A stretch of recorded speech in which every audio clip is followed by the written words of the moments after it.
Our amazing viewer Theory Crafters asked me to do a dual wielding shadow magic casting build. Now right when I heard this, my first thought was to do a Bladesinger, but that's usually my first thought when it comes to Gishes, and I'm honestly kind of sick of doing so many Bladesingers, so I'm going to do something a bit more interesting. It's going to be a Warlock Fighter multi-class, and it's going to be one hell of a ride. This is the Ronin. Let's do it.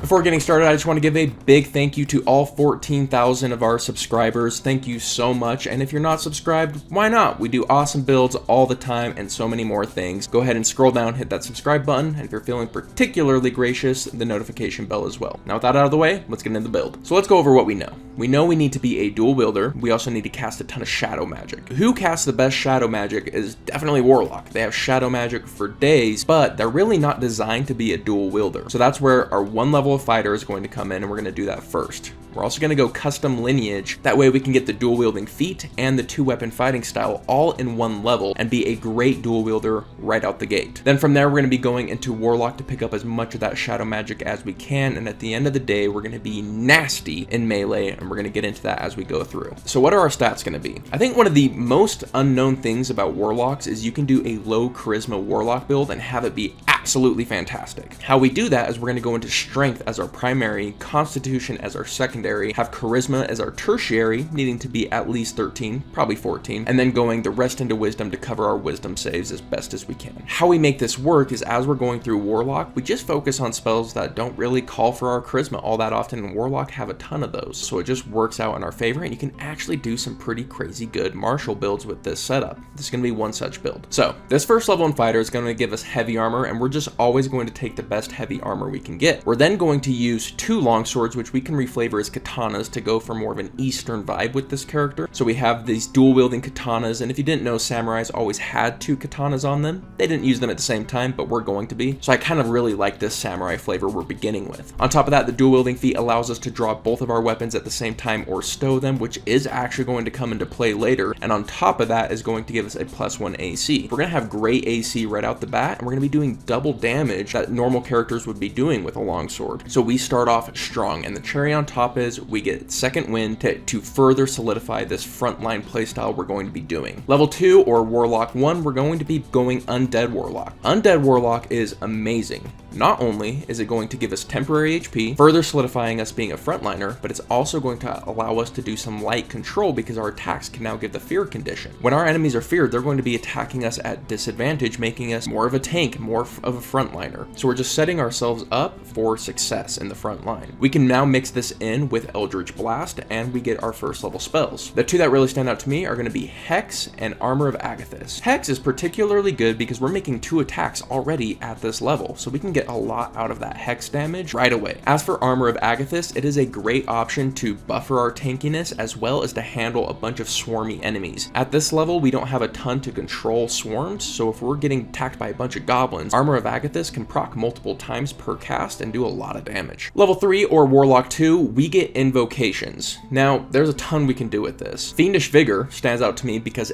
in between every combat, we can buffer our HP even more, making us have more sustain in the front line. Eldritch Mind stands out because we're casting Hex. We're going to already have Constitution proficiency. Eldritch Mind is going to give us advantage, making us very good at our concentration saves. You can do some fun ones like Mask of Many Faces or Misty Visions. A lot of stuff you can do here, but whatever you do, just expect to remove one because next level we have a very important invocation. And for the sake of just what I would do, I'm going to be taking Eldritch Mind because I just want our concentration checks to be brutally good. Once we hit Warlock 3 or our level 4, we get to go Pact the Blade, and we're changing our invocation, the other one that you didn't take or want less, over to the Improved Pact weapon. Improved Pact weapon is crazy good. The first thing it's going to do for us is just give us a +1 weapon. More damage, more to hit. Fantastic. The second thing it's going to allow us to do is it's going to allow us to use it as a spellcasting focus. So we no longer need to stow our weapons when we're casting a spell and then pick them back up. All that nonsense is gone. We can just cast spells while dual wielding. Great. On top of that, it allows us to trade it out for other weapons when we see fit. So right now Now we have these 2 longswords or katana, but we might do some other things moving forward, so having that ability is going to be awesome. At Warlock 4, we're going to go in ASI. You might want to do a half feat to round something out, but if not, you're going to be going strength. Strength is really important for this build, just to keep pumping out that damage and make sure we're getting our hits in. Warlock 5 or level 6 is a big level for us. This is the level we're going to be getting a new invocation, which is going to be Thirsting Blade, which allows us to multi-attack with our pact weapon and then still have our bonus action attack with our other sword. It's also going to give us access to a signature spell, Spirit Shroud. This is going to allow us to do an extra d8 of damage with every hit we make. That's going to be 3 attacks a turn. That's a bunch of extra damage. We're also getting Phantom Steed at this level, and this opens up a secondary playstyle. Might be a bit tricky to pull off, but it is there. We're not a ritual caster, so we have to use a pack slot